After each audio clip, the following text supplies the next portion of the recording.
raising funds on South African soil. Here to tell us is Professor Hussein Solomon from the University of the Orange Free State. He has researched terrorism on the continent for the past 25 years. Welcome, Professor.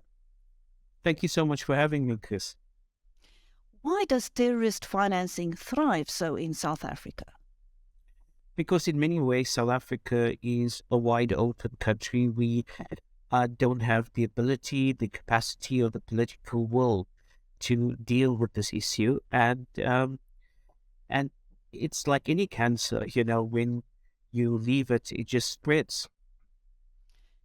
How do the lawlessness and corruption here facilitate that terrorist financing? Well, if you take the Financial Action Task Force and the fact that we've been grey-listed, and you will see in terms of their recommendations that there is a close relationship between organized crime syndicates and terrorism. So, for example, there is a relationship between extortion of big businesses, kidnappings, and terror financing. Now, the same terror financing laws that we're not implementing, and I just want to say, I think we have great legislation, and it's something that the Financial Action Task Force has also said, but it's not being implemented. And I think part of the reason it's not being implemented is because if it was truly implemented, then people involved, for example, in state capture, etc., would also run foul. So there are particular reasons why it's not being implemented. Is that why the current measures by government are failing to combat terror financing on our soil? Absolutely. Look, when in February 2023, so earlier this year, when the Financial Action Task Force grey-listed South Africa, it actually made it clear it wasn't the issues of legislation, it was the issue of implementation. Now, President Ramaphosa put a brave face on it, and he actually said, well, this is actually an opportunity for us to really go against financial crimes. But frankly, here's a guy found with hundreds of thousands of US dollars stuffed into his couch. I'm talking about the Pala Pala story. And of course, we know exactly how intimately connected the ANC is with corruption. So frankly, his statements have absolutely no credibility. How many terror camps terror training camps are there in South Africa that you know of? I don't know of the number, the precise number, but I can tell you, just using open sources and speaking to journalists and so forth, there were terror camps already in South Africa doing paramilitary training from the 1990s. Some were established in Mpumalanga. Some were established in the Western Cape. There were also paramilitary training camps way before this Cabo Delgado insurgency in places like Nampula and Tet provinces, where the trainees were South African, some of whom came back into South Africa. Now, the really interesting thing is, if you speak to journalists like De Wet Potgieter and read his book and so forth, he made it very clear that he had interacted with intelligence officials, and there was a camp they were monitoring, for example, and they believed they had enough evidence to prosecute. And then miraculously, the investigating team were told, come back to headquarters. And everything was set aside. And then there was no prosecution. Indeed, one of the things that the Financial Action Task Force said about South Africa was the fact that there's no prosecution. So the question is, why was there no prosecution, right? The former Iraqi ambassador to South Africa mentioned that there were at least 300 South Africans who had received training in Raqqa, the erstwhile IS capital. And South Africa has repatriated them. But where are they? Why is there no prosecutions taking place? In the case of England, as you know, those of their citizens who went across to join IS has lost has lost British citizenship by the act of joining a terrorist organization. So what punitive measures has there been for this? Nothing to my knowledge. Why would terror training camps be allowed to continue to operate here? Well, I think on the one hand, there's an ideological issue.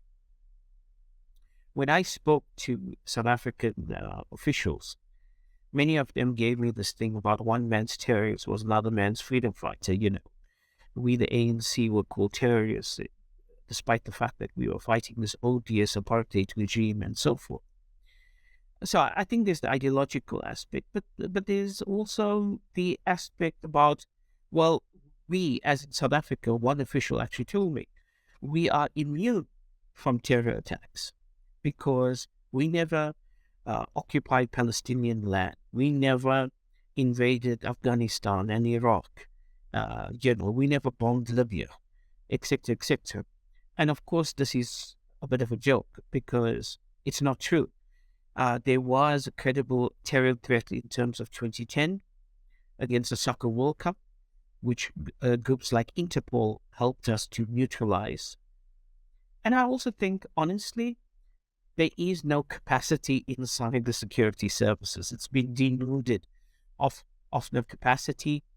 It is much of the security services, there are reports about this, they are politicized in the sense that they are largely used to fight factional ANC battles and to spy on journalists who are going to expose the latest corruption case.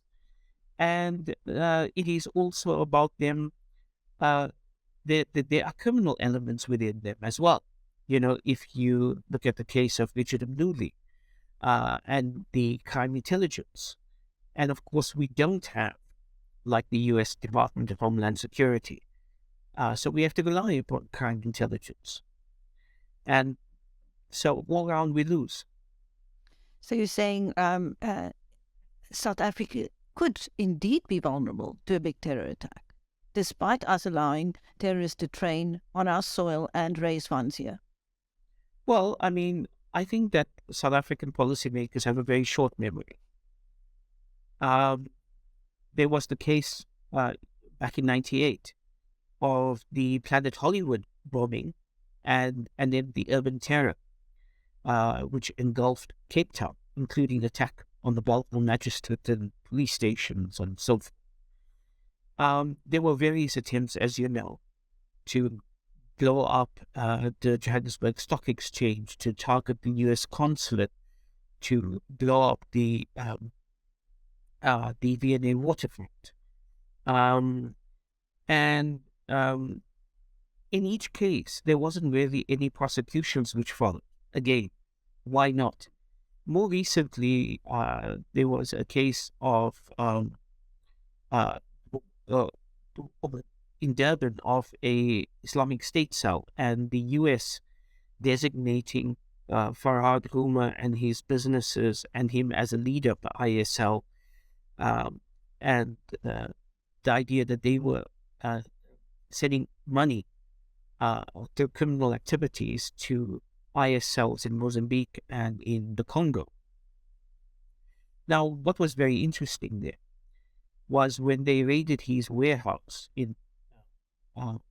what happened there was he was found with, I think, 5,000 rounds of ammunition, an AK-47, a bolt-action rifle with a sniper scope. He had a jamming device, and he said it was for hunting and so on. But the case was thrown out because the police did not get an arrest warrant. They did not get a search warrant before they went in. So it's really stupid errors, and that points to the weakness of the state and its security apparatus. For a long time, I've actually argued that we need to follow the French model. The French model model, meaning that you have dedicated magistrates working with the investigating team from the police to ensure that you have prosecutable cases coming to court. The same ISL was accused of being behind a horrific attack on a Shia mosque where someone's throat was slit, incendiary devices was placed around the mosque, and so forth. And what what happened was, again, the case was thrown out because of what the magistrate termed unreasonable delays on the part of the state and the part of the prosecution team. And this doesn't have to be this way. So people need to be appointed in our security apparatus on the basis of what they know as opposed to who they know. This isn't rocket science. If we need help in terms of building capacity, there's no shortage of international people around the world, as well as local experts. I'm thinking about the likes of the Institute for Security Studies, who is willing to assist. Just this morning, before this interview, I was reading the Daily Maverick. There was another case in terms of a diamond dealer in Johannesburg linked to a New York network which goes back to Lebanon and Hezbollah, where they were essentially funding Hezbollah through the proceeds of diamonds. And if South Africa thinks that we are going to get off the grey listing, which is coming at a really bad time for South Africans in terms of interest rates, in terms of load shedding, in terms of so many challenges, for the dollar-rand exchange rates and so on, we are not going to get off that. And the cost of doing business is going to go up, and we are going to be regarded as a pariah. There was a time when I would enter a country, give my passport, and I would just simply wave through. That's long gone. People don't trust the South African passports and so forth, and they have concerns if you're coming from South Africa, and it's extremely problematic, not just for individuals, but of course for businesses in terms of the cost of doing business, in terms of all of the compliances you have to engage in terms of the grey listing and so forth. Which terror grouping is benefiting most from financing generated here? Well, Hezbollah has a very long trajectory in South Africa, and of course they've been involved from everything from diamond and gold to issues of cigarette smuggling. Okay, and then of course there's the issues of charities which they set up. They set up this Karbala Liberation Front in Johannesburg, where Muslims are supposed to give 10% or so for zakat in terms of charity, and that money winds up into Hezbollah's hands, but there's no accounting. Did you go and buy food for starving kids, or did you buy weapons for your fighters? We don't know once the money is given. But I also think more recently it is Islamic State which has been largely benefiting. If you look at this recent, I believe 2 Sundays ago, the Sunday Times spoke about Mama Money, which is a remittance provider. 400 million rand left South Africa for various IS cells operating in Uganda, Kenya, and Somalia. And so the trick, and it was just this Somali trader who essentially used thousands of transactions, but as long as it was below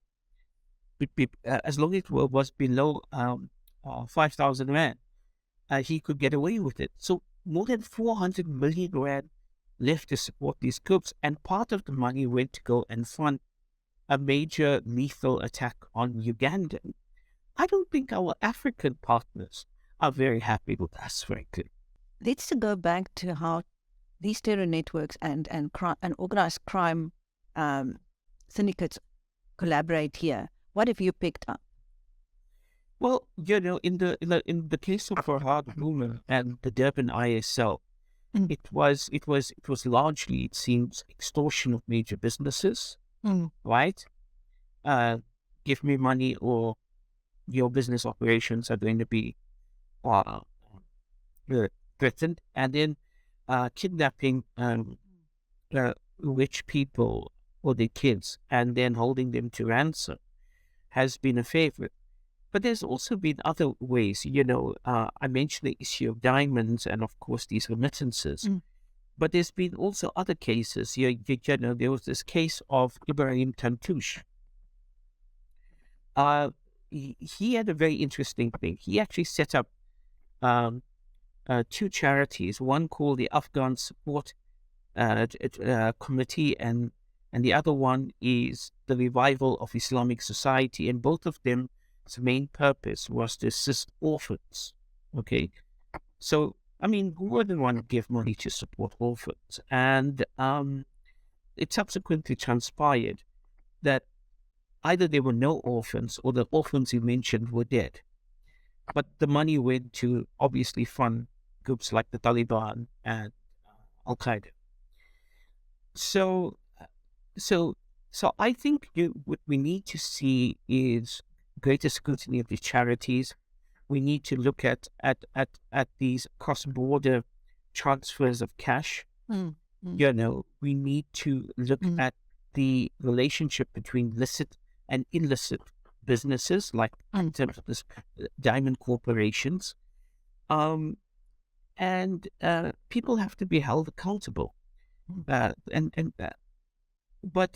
now there's the issue of capacity. One of the issues that we sort of need to look at, like in South Africa, you only have a single individual in the entire police force who is analyzing all the data coming from terror raids, right?